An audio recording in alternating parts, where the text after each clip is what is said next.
aborder un autre thème dans l'actualité aujourd'hui. Le Liban, quasiment une semaine après cette double explosion qui a eu lieu dans le port de Beyrouth, ce cratère qui s'est formé dans le port à la suite de cette énorme explosion, ce blast qui a fait au moins 160 victimes et 6000 blessés. Le pays est totalement à reconstruire, matériellement mais aussi politiquement. On en parle avec vous, Rima Momtaz. Merci d'être avec nous. Vous êtes correspondante en France de Politico. On l'a appris, donc la démission du gouvernement a été annoncée.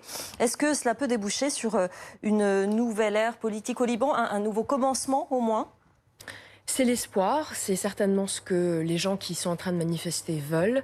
Après, on a l'habitude au Liban de ce genre de tractation. Donc un gouvernement qui démissionne, ça ne veut pas dire des élections anticipées de façon automatique.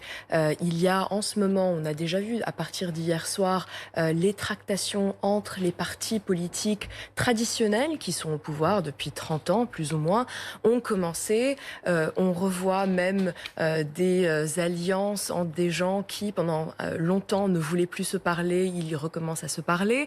Donc il y a clairement aussi, parmi les gens qui sont en train de manifester, une inquiétude que ce moment pourrait être pris en otage d'une certaine manière par les mêmes pour continuer à gérer ou ne pas gérer le pays comme ils le faisaient avant. Donc on est à un moment qui est où la plupart ou une grande partie de la population libanaise sent que c'est un moment charnière, qu'il faut vraiment pouvoir déboucher sur un vrai changement.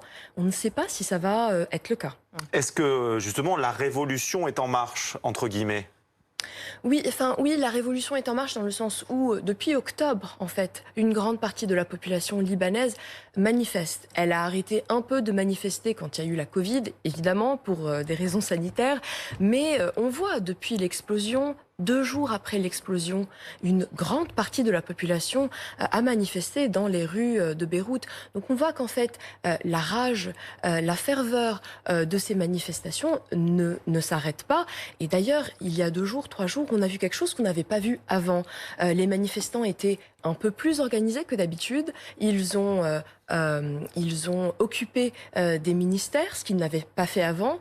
On a vu aussi un groupe d'anciens militaires qui se sont ralliés à ces manifestants et qui d'ailleurs étaient à la pointe des occupants du ministère des Affaires étrangères. Donc il y a des signes que les choses, de toute façon, que les gens qui sont en train de manifester sont en train de s'organiser de plus en plus. Moi je sais que les différents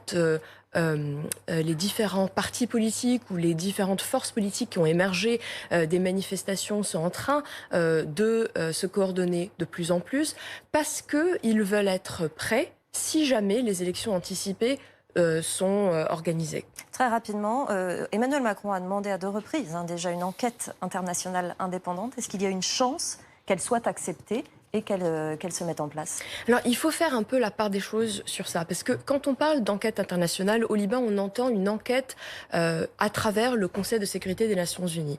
Ce n'est pas, d'après ce que j'ai compris, ce n'est pas ce que le président Macron est en train de suggérer parce que c'est très compliqué en ce moment.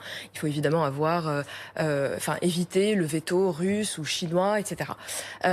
Par contre, et c'est vrai que le président libanais a tout de suite dit c'est une question de souveraineté, il n'y aura pas d'enquête internationale. Et évidemment, le chef du Hezbollah ne veut pas du tout d'enquête internationale parce qu'il y a de vraies questions sur ce que lui savait. Est-ce qu'il y avait un dépôt d'armes du Hezbollah au port, etc.